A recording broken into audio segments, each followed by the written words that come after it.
The United States of America and the Russian Federation. We've all been conditioned to view them as polar opposites, like two rival siblings constantly competing for attention and influence. The media often reinforces this idea, pitting the two nations against each other in a never-ending battle of ideologies and interests. But what if there was more to this than that simple narrative? What if the tension stems not from being so different, but by being so alike? Two superpowers who've opposed each other for over 80 years, stand on opposite sides of the world, and have vastly different histories are similar to one another? What could they possibly have in common? Let's find out. To begin unwrapping this riddle and sided enigma, we have the most glaring similarities in geography. Both countries are immense, with Russia being the largest country in the world and the United States being the third or fourth largest depending on area measurement. And despite Russia being almost twice as large as the US, in many aspects they become mirror images when lined up. Both countries house the vast majority of their populations in one side of their territories, whether it's the east side for the US or the west end for Russia.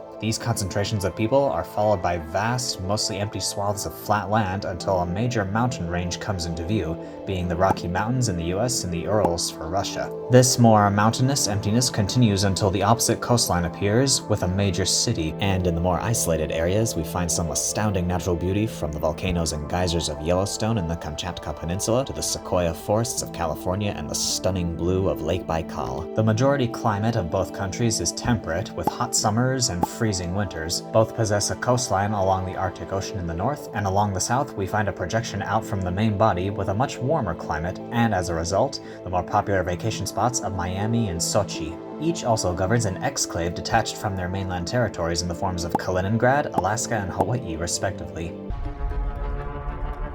Both border the largest countries located on their respective continents, with the US bordering Canada and Russia sharing a border with China. Both share a large southern neighbor through which the vast majority of their immigrants arrive, with Kazakhstan sharing a 4,254-mile border with Russia, and Mexico stretching from the Rio Grande all the way to Southern California. Perhaps it's no surprise that the United States is the most popular destination country for immigration. However, Russia follows not far behind, with a majority of new immigrants coming from the former Soviet countries of Central Asia and the Caucasus. It is also a well-known fact that America is a multicultural society, with citizens representing every corner of the globe. Even excluding immigrants, the present-day territories of the United States is home to thousands of indigenous nations, from the Choctaw, Seminole, and Iroquois to the Navajo, Tlingit, and Cherokee. In the Western mindset, Russia is thought of as this homogeneous society, but something that might surprise you: over 100 different languages are spoken within Russia today. The greatest concentration of diversity can be found in the south, with Chechens, Inguts, Kalmyks, and Ossets, just to name a few. And in the vast reaches of Siberia, we find the likes of Buryats, Tuvans, and Yakuts, again, just to name a few. And this diversity isn't restricted to linguistics. When accounting for only its European territory,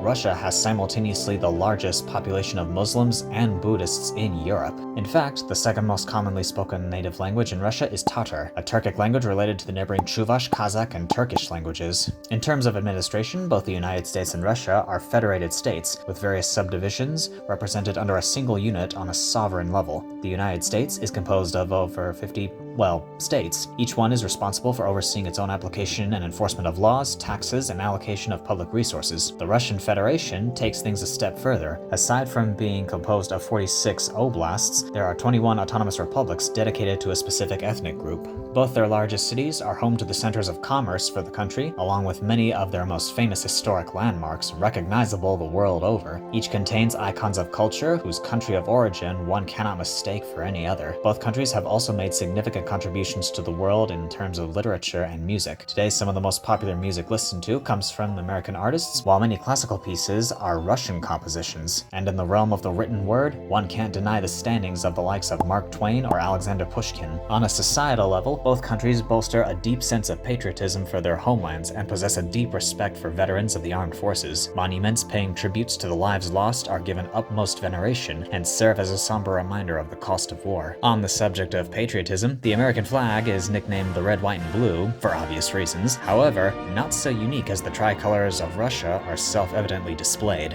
In fact, the flags of quite a few countries utilize the exact same three colors. Both being members of the exclusive nuclear club, they also control the largest arsenal arsenals in the world. In an ironic twist of fate, despite the present-day relationship of the US and Russia being most famous as a passive-aggressive rivalry, during the most destructive conflicts in history, both opposed the same factions against the Central Powers of World War I and the Axis powers of World War II, and their geography has helped shape their military doctrine, with the United States being separated from the most powerful countries in the world by not one, but two oceans. A sense of non-intervention and isolationism pervaded the majority of the national psyche. Excluding the War of 1812, the only war the United States fought on its own territory was the US Civil War. Russia, lacking such geographical protection, was ripe for attack from various Khanates and European armies before the foundation of the Russian Empire. With this in mind, a policy of defense by offense and utilizing the almost incomprehensible vastness of the Eastern European plains to stretch supply lines thin has served the Russian state well militarily. And in the last century, both countries have engaged in fierce competition in the fields of scientific and technological advancement,